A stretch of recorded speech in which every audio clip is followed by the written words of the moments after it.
I can't do that anymore. The thought pounds in my head like a drum, and each beat echoes the realization that my life, my marriage, has become something twisted and unrecognizable.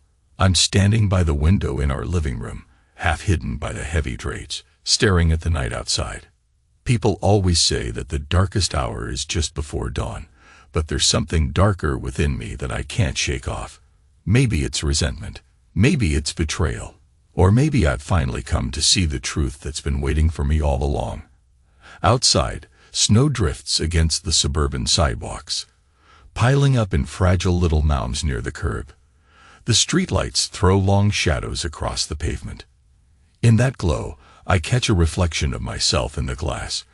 My face looks hollow, older than my 38 years, and it surprises me how easily guilt can age a man. Everything was out of love.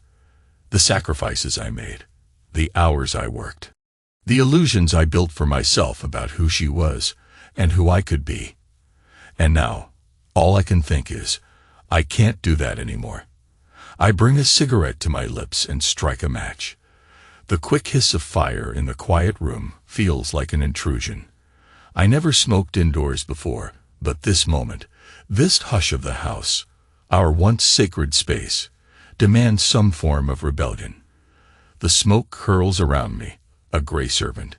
In its coils, I see illusions of the life I used to believe in. My name is Jonathan Fletcher. I was born in Texas, but for the last decade I've lived just outside of Chicago with Rebecca, my wife, my partner, my betrayer. Becky, as she likes to be called, with her warm eyes and her gentle laughter. Once upon a time, I would have said she was the most beautiful woman I'd ever seen, and I suppose in a cold, detached way, I still appreciate her beauty. But that appreciation is overshadowed now by the bitter taste in my mouth every time I think about what she's done. I first suspected something was off about 6 months ago. It started with the little things, her phone lighting up late at night with messages she was careful not to show me, her easy smile fading when I asked about her day, the way she'd slip into another room to take certain calls. At first, I tried to rationalize it. She's a freelance graphic designer, I told myself. She has clients at odd hours. She's busy, she's tired, we're both exhausted. But exhaustion can't explain the slow death of affection. It can't explain the ice in her gaze when she looks at me across the dinner table, or the mechanical way she'd pat my shoulder if I leaned in for a hug. It felt like something died between us, only I refused to believe the corpse was still in the bed. One night, I became a detective in my own home. It wasn't a role I asked for, but I played it with the quiet determination of a man who needs to know, no matter the cost. Becky was in the shower. She'd left her phone charging on the nightstand, face down. My heart hammered as I reached for it. I told myself I was just going to make sure the alarm was set. Something innocuous. A rationalization, obviously. My fingers swiped the screen open in one smooth motion, and I found what I was looking for all too quickly. Messages. They were from someone named Gabe. A flirtation was there, but it was more than that. It was intimate, suggestive, and heartbreakingly familiar in the worst way. Lines about meeting soon, how much he couldn't wait to hold her again. My throat locked up. There it was, spelled out in cold text messages. An affair. I scrolled up, scanning fragments of conversation. My eyes burned, but not from the smartphone's glow. One message read, "I still taste your lipstick from last night," and I had to swallow a sickening wave of rage. Another said, "I wish we had more time. You're the best part of my day." If Becky had told me those words belonged to a client, I might have believed her if they were purely professional. But no, there was no misreading these. I stood there, phone in hand, my wife's phone, like it was a loaded gun. She emerged from the bathroom, hair wrapped in a towel, eyes shining in the dim light of our bedroom. For a second, she looked almost the way she used to, open, hopeful, innocent. Then she saw me with her phone. I felt her tension ricochet across the room. "John," she said. Her voice trembled just a bit. "What are you doing?" I remember turning to face her, and in that instant, I realized the kind of man I'd become. Suspicious, fearful, enraged. All I could manage was a single question. Who is Gabe?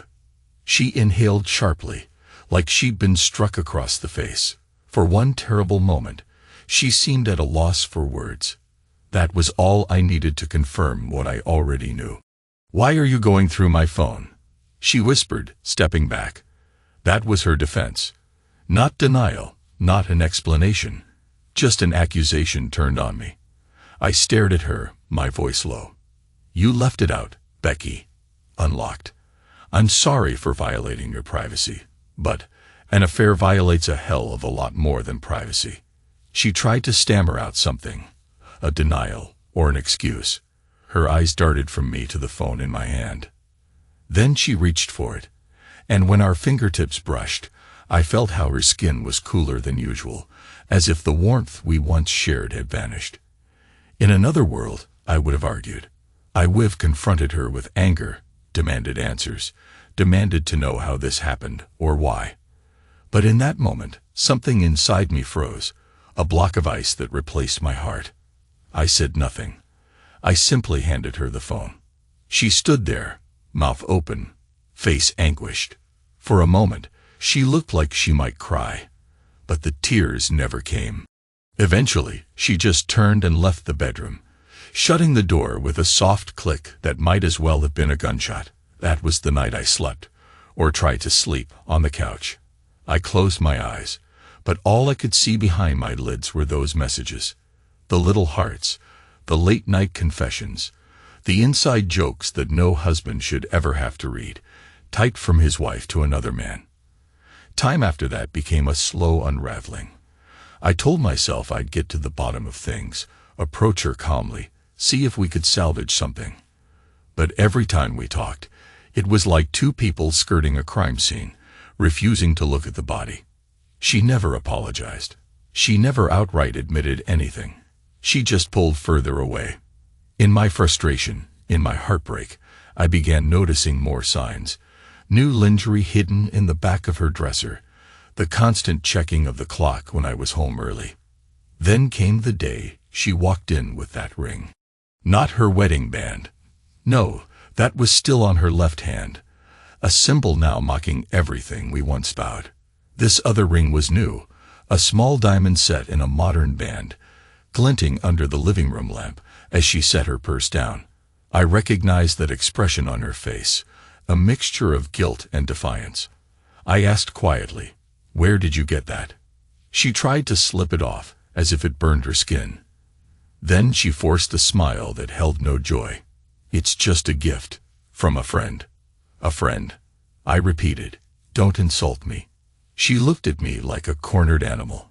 "John, don't do this." I remember inhaling deeply, forcing composure. I'd wanted to scream, to slam my fist into the wall, but an odd calmness descended on me. Maybe that's when the dream of dying started to feel appealing, an escape from the spiral of pain. The ring on her finger, a diamond that I did not buy, hammered the final nail into our coffin. My father used to say that a man is only as good as his ability to face the truth, no matter how ugly. So I decided then and there to face it. I could no longer keep up the facade of a functioning marriage. Becky was lying, and she was lying to my face. The anger in me was so potent I felt nauseous. But at the same time, I felt an odd sense of relief. The detective in me had solved the case. My wife was unfaithful, and her lover had the nerve to gift her jewelry she had the gall to wear in my home. I didn't yell that night. Instead, I watched her carefully. She avoided my eyes, hanging her coat, tucking her hair behind her ear with trembling fingers. That moment, our old dynamic fell away. No more the loving husband and trusting wife. Now I was the interrogator, and she was the suspect who'd just been caught. And my plan for revenge. Well, it wasn't the typical kind of vengeance you see in the movies. I didn't want to destroy her or ruin her life. But I wasn't going to stand by, either, playing the role of a hapless victim. A few days later, Gabe unexpectedly showed up at my door. Maybe it wasn't unexpected for her, but it certainly was for me. I answered the knock, feeling the cigarette still pressed between my lips, smoke curling around my face. The tension coiled in my gut like a snake. He stood there, tall and confident, a suave man in a sharply tailored suit. His eyes flicked to the ring on my wife's finger.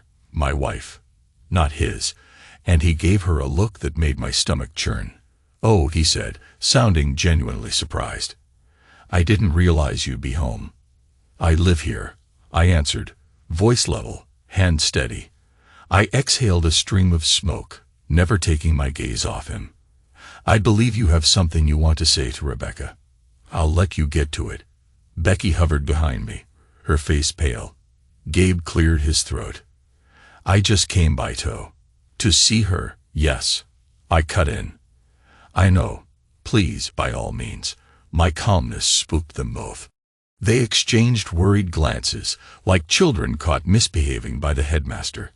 I stepped aside, gesturing for him to enter. The living room felt too small for the three of us. I could sense their anxiety bouncing off the walls. Gabe ran a hand over the back of his neck, trying to feign casual confidence, but he looked uneasy. "Look, John, I don't want any trouble," he said. "No trouble at all," I replied. "Did you want coffee? Tea?" I saw how Becky's face flinched at my politeness. This was not how she imagined the confrontation. My approach was methodical, almost cold. But inside, I was crumbling, a man who wanted to die just to escape the humiliating spectacle. Yet a deeper part of me insisted on seeing this through. He declined my offer. I nodded, sat down on the armchair, and pointed at the couch. "Have a seat then. Becky, why don't you sit next to him?" She looked at me with something akin to horror, but I could see in her eyes a hint of guilt. She slowly eased down beside Gabe, though they left a wide gap between them. The ring on her finger caught the light, and for some reason that detail made the whole moment feel absurd. My wife, wearing another man's diamond, in my living room. I rubbed my hand across my beard, letting the silence stretch.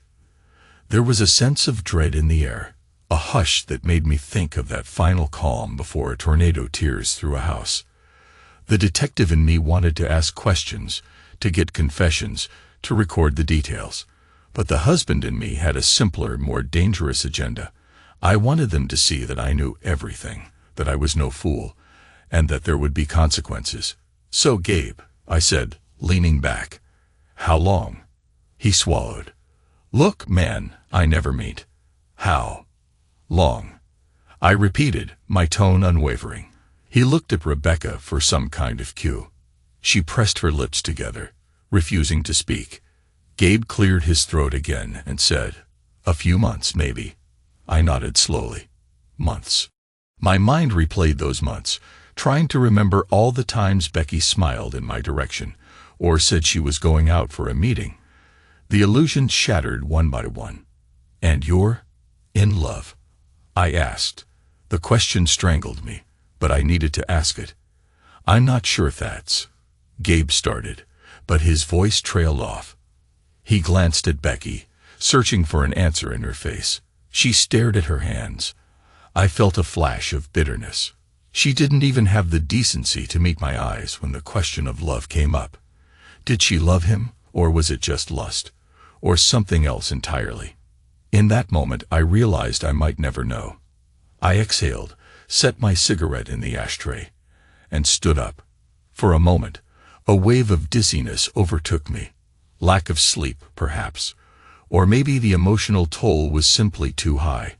I turned away from them, my back rigid, and walked to the window. There, reflected in the glass, I saw the silhouettes of my wife and her lover, a more surreal image I could not imagine. "This is my house," I said softly, my voice picking up a quiet intensity. "Rebecca is my wife. And yet you both stand here like you have every right to do this." I heard Becky shift on the couch, an uncomfortable rustle. Then she whispered, "John, please." "No." I cut her off. "If you have something to say, say it. Don't hide behind him." She inhaled sharply. "I don't want to hurt you."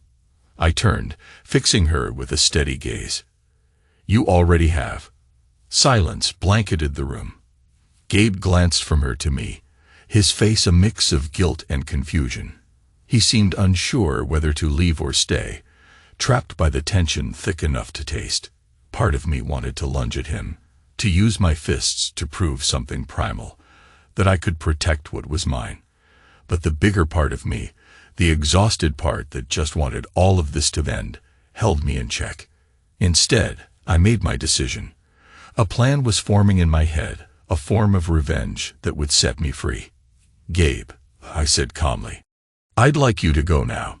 He didn't argue. He rose quickly, smoothed his suit jacket, and walked to the door. Becky followed him a few steps, and they exchanged hushed words.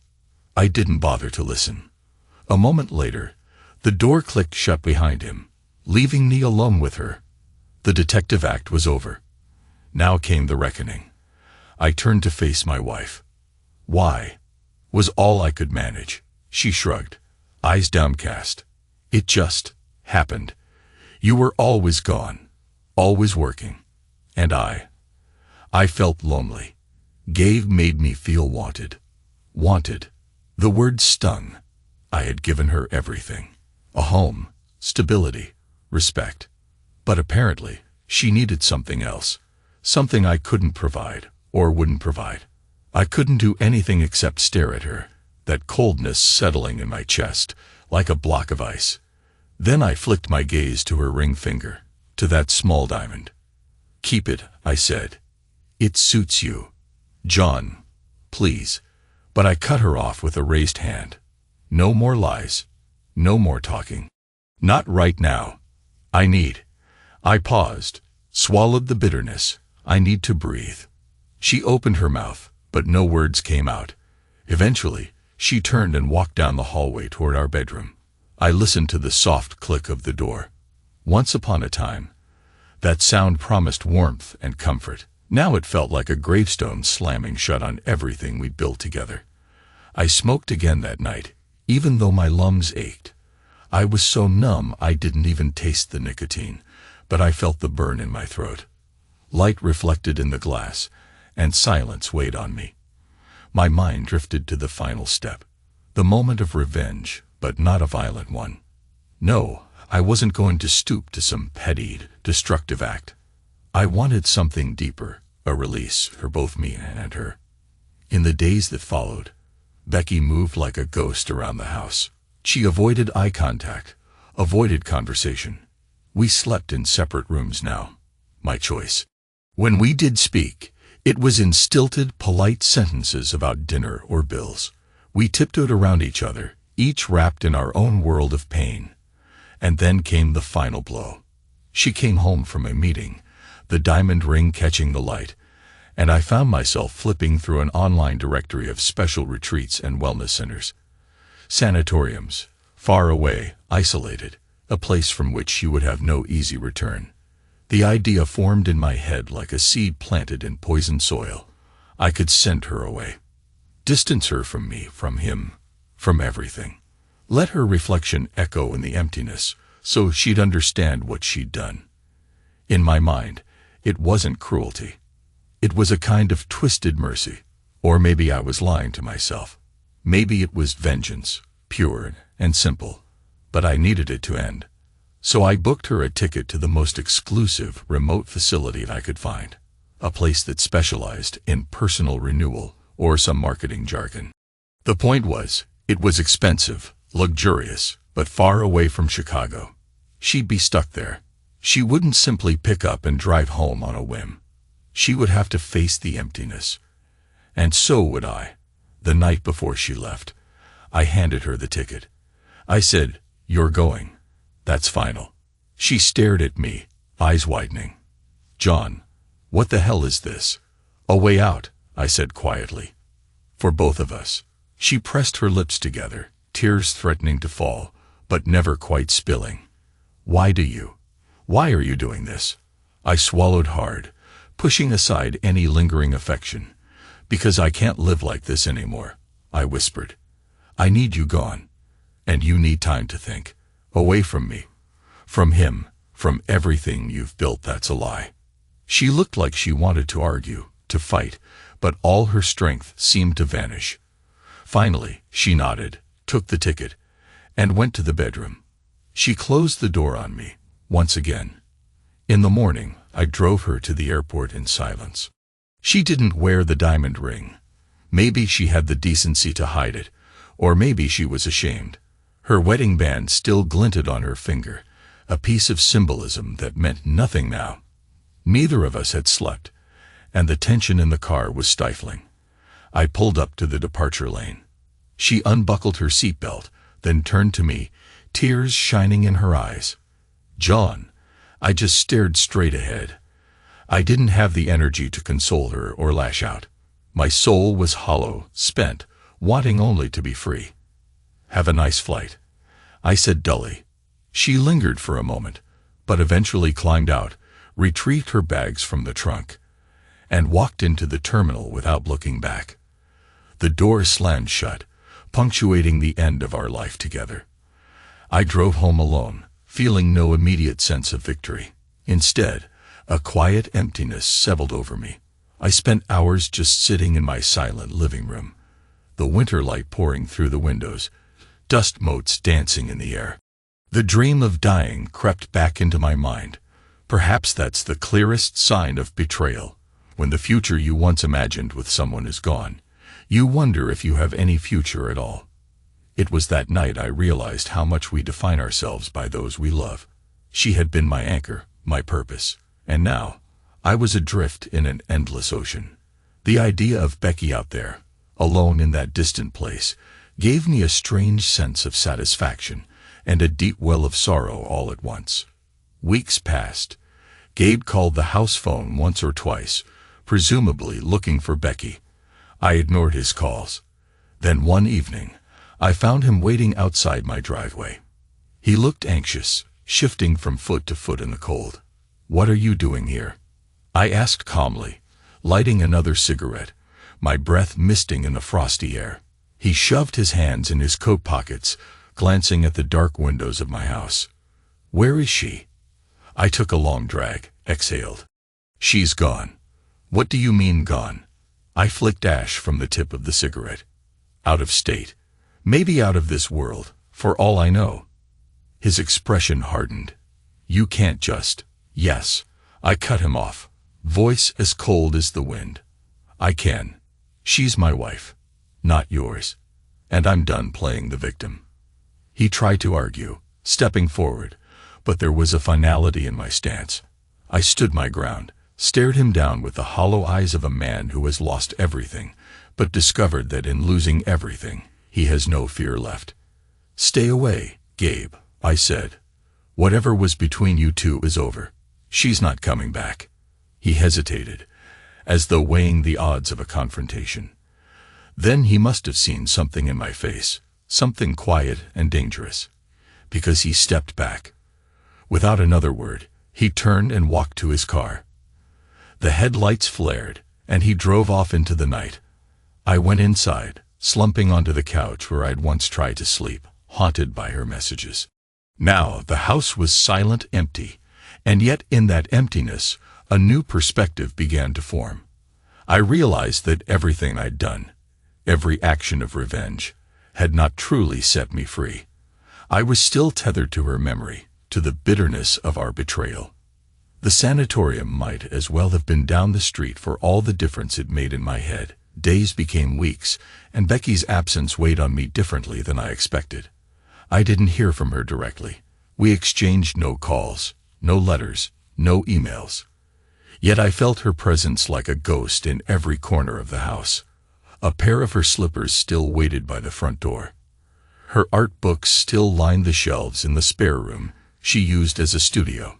I couldn't bring myself to throw them out. I took up smoking more frequently, a habit I despised, but it gave me something to do with my hands while my mind wandered. I stared at the snow outside, at the reflection of my face in the windows, and for the first time, I confronted my own failings. I was so busy with my job, so focused on being a provider, that I'd let the emotional core of our marriage wither. The truth was, I'd neglected her, and she'd sought comfort in another man's arms. That didn't excuse her betrayal, but it forced me to accept a piece of responsibility. No matter how right I felt in sending her away, part of me wondered if I truly solved anything, or if I just delayed the inevitable. Some nights, I'd wake up drenched in sweat from nightmares, visions of her in Gabe's arms, or illusions of her in a place I couldn't reach, crying out for me. And I was too late. I'd jolt upright, chest tight, wishing for the release of oblivion. But dawn always came, and with it, the cold, bleak realization that my life was a vacuum. One afternoon, a letter arrived, forwarded to me from the sanatorium's address. I recognized Becky's handwriting, elegant, slanted. My heart pounded as I tore the envelope open. The letter was short. "John, I don't know how to apologize for everything. I don't even know how to apologize to myself. But I'm sorry. I'm sorry for betraying you, for hurting you. I'm writing because I think it's important you know I'm not coming back to Chicago. I'm moving on. This place has taught me how broken I am, how broken we were, and how much I need to rebuild from the ground up. I hope someday we can speak again, but I understand if you want nothing to do with me. Thank you for sending me here. Even if it was meant as punishment, it forced me to see what I've become. I'm letting go of everything, including the ring. I left it behind in my room. Maybe I'll find a better way to remember myself than a diamond that never belonged to me in the first place. Goodbye, Becky." I read the letter twice, tears stinging my eyes. She was right. I sent her there for punishment, thinking it would break her somehow, but it did the opposite. It showed her a path to self-discovery or self-redemption. Maybe that was the final blow to my twisted sense of revenge. I'd wanted her to suffer, to feel the emptiness I'd felt. But instead, she'd found clarity. Strangely, I didn't feel rage in that moment. I felt something akin to relief.